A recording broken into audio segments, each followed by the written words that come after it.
I'm Claire Bessant. I'm Chief Executive of the Feline Advisory Bureau.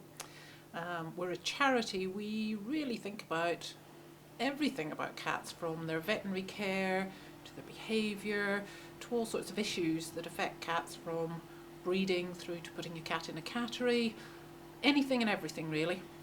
I think before we even think about dog or cat, you need to think about pedigree. What does pedigree mean? And certainly on the dog side, and being a cat person, I'll talk about dogs for a moment. Pedigree dogs came about initially because people wanted an animal they could work with to do different chores. So you had a dog that would round up sheep, a dog that might chase rats, all sorts of things, a sniffer dog, all sorts of things that people wanted a dog to do. And of course for cats, a working cat was a prey-killing animal, was a mouser or a ratter. Well, your Moggy did that perfectly adequately. So we have only ever tried to change cats for looks, not for purpose at all. A pedigree cat we tend to think of as something special, something better than a Moggy. It's not. Try to think of it in a way that it's taking a group of cats, taking some characteristics that you quite like, and so only breeding from that certain group to get what you want. If you're looking for a certain coat length or a certain face shape, you have to limit the cats that you breed from, which is fine, and you can get what you're looking for. The problem is there may be other things in there from those certain cats which may be a heart problem or kidney problem, whatever it is, and you may not realise that, and you may then be concentrating that problem within what we call a gene pool, a small number of cats.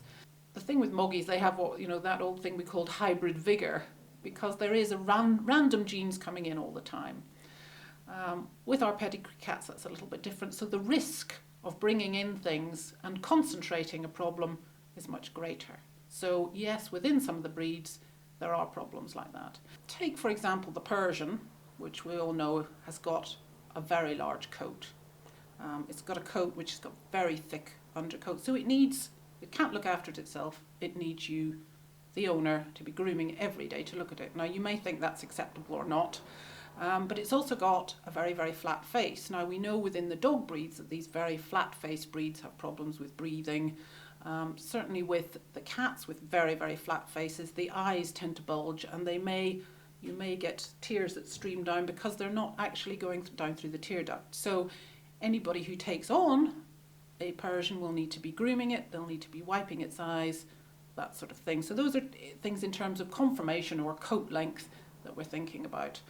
I'll pick on the poor old Persian again simply because there's something called polycystic kidney disease, which is any cat can get, but because the breeds tend to keep each other fairly separate, it's only there in large numbers in breeds that have been bred with Persians. So this disease starts off as little tiny holes in the kidneys which get bigger through the cat's life, and it's inherited, and it's what's called a dominant gene, and it's inherited very easily from one cat to the other. People have worked on it. We now have a gene test for it, so actually good breeders, proactive breeders, will be able to make sure their cats don't have that particular disease. There are some very good breeders, there are some very brave people who have stood up and said, we have a problem. And I still think they do need to be quite brave people in the face of it, because a lot of people don't want to know. So when we first did polycystic kidney disease in the Persians, most people said, we haven't got it. When we looked, it was 40% prevalence. So that's a lot of cats. And gradually, and maybe that's human nature as well, to deny there's a problem, bury your head in the sand. Sometimes if there's not an obvious solution, it's even easier to bury your head in the sand than to look for it.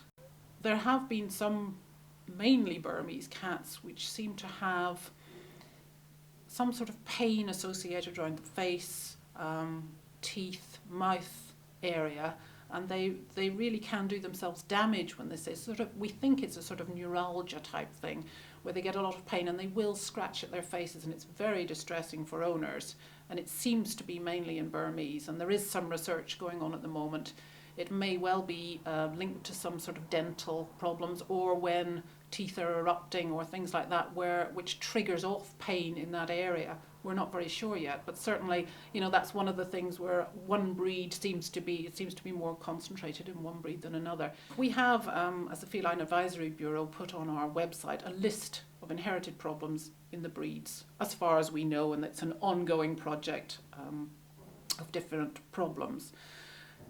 Some of the breeds have got quite a long list, and you'll see a long list in the Siamese and the Burmese. Now, there's two reasons for that. There may be a lot of problems, but some of these breed clubs have been very proactive when they think there have been a problem. They've not buried their head in the sand. They've said, we think there's something here, we need to look into it. If you're thinking of buying a pedigree kitten, these days on the internet there is so much information.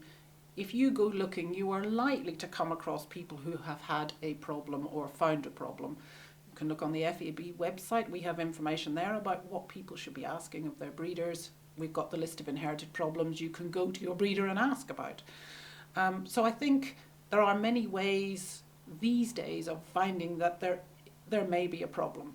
You then need to go to somebody who doesn't say, we haven't got that problem, who says, maybe there's a problem in that. With my line, I have tried to do something or other, or I have tested. I get feedback from people who have had my kittens. I will exchange a kitten if there is a problem.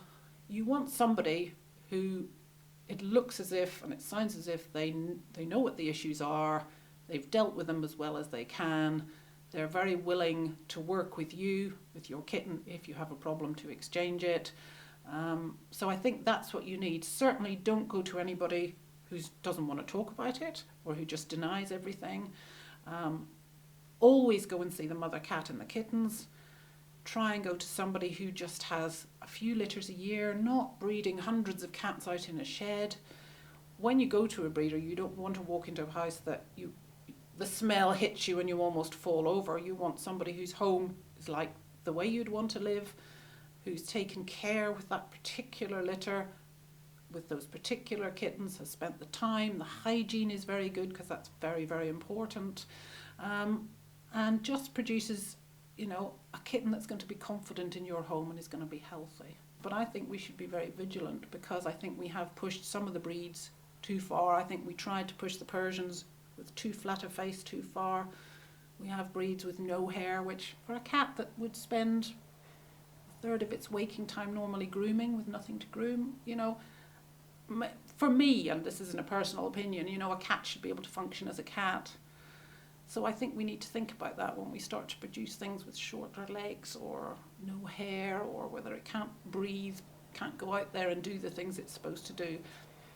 Maybe I'm getting back to being a fundamental cat person, I don't know, but the more I see of this, the more I tend to think, a cat's a cat and it should remain a cat.